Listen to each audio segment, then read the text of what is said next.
A young, ambitious political appointee charged with vetting job applicants aims to populate the land's most powerful law enforcement agency with hires cast in her own pious but not exactly honest image. Anti-abortion, against same-sex marriage, blindly loyal to President Bush. Our third story in the countdown. If it sounds like she broke the law in doing that, her boss's successor acknowledging today she did, but he still won't prosecute. Not Monica Goodling nor her Bible-thumping associates will suffer consequences as criminals. Attorney General Michael Mukasey, in a speech to the American Bar Association, saying they were in violation only of civil service laws. Quote, where there's evidence of criminal wrongdoing, we vigorously investigate it, and where there is enough evidence to charge someone with a crime, we vigorously prosecute, but not every wrong or even every violation of the law is a crime. Mukasey, brought in by President Bush after Alberto Gonzales left after his own human resources debacle, adding this to the list of investigative and punitive actions he has not taken, but he insisted as a general matter in such cases where disciplinary referrals are appropriate, they are made. As for the scandal at hand, to put it in concrete terms, I doubt that anyone in this room would want to trade places with any of those people. Time to call in Jonathan Turley, professor of constitutional law at George Washington University. John, thanks for your time tonight. Hi, Keith. Well, why wouldn't I want to trade positions with Monica Goodling? I mean, she got to break the law and then hear today from the Attorney General that she got away with it.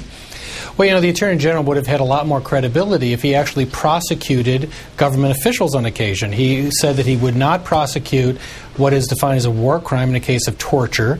He would not prosecute on the electronic surveillance crimes. He has prevented investigations where he says that he vigorously investigates. He has been standing in the way of investigations.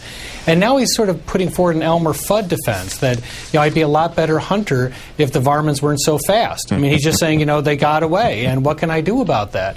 But the problem is that his record speaks volumes about what his philosophy, if there is such a thing, is really about. And he is not prosecuting government officials. And I'm afraid he's doing it without principle.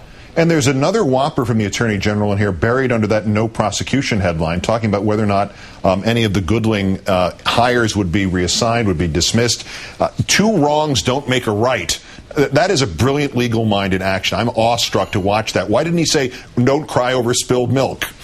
Well, there's also that ditty of better late than never. Yeah. You know, and the thing is, I don't necessarily disagree with him in terms of the line DOJ employees. I think it would be unfair to toss them all out, even though some of them may have credentials that were less than stellar than the people that were applying for the jobs.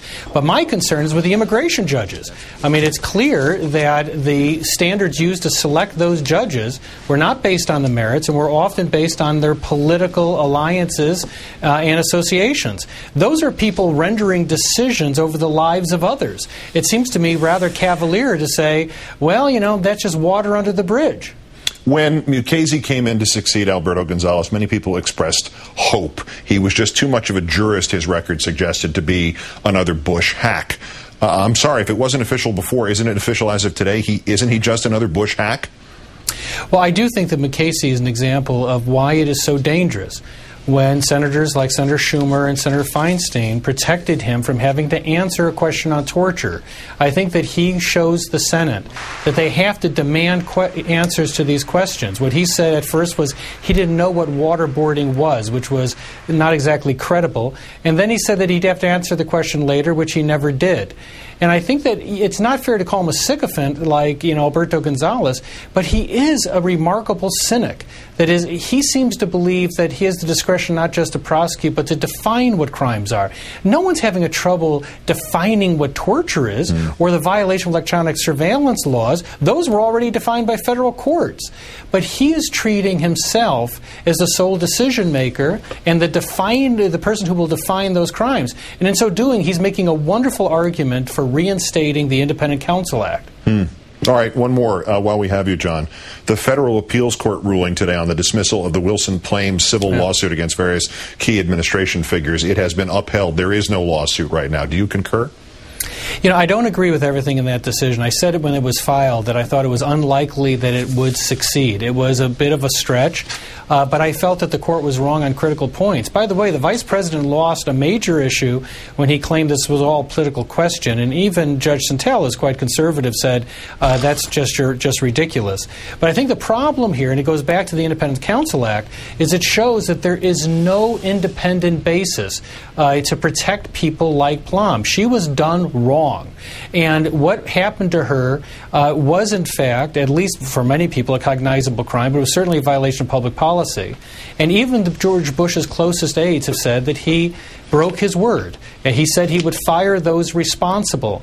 And when they turned out to be, the facts turned out to incriminate both his vice president and his closest aide, he simply forgot about that promise. Well, it comes back to this.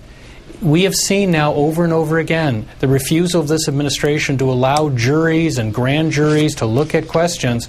And the question now is, do we need to interject an independent body like the Independent Counsel again? Because we have cut down that safety net. Jonathan Turley of George Washington University. As always, John, great thanks. Thanks, Keith.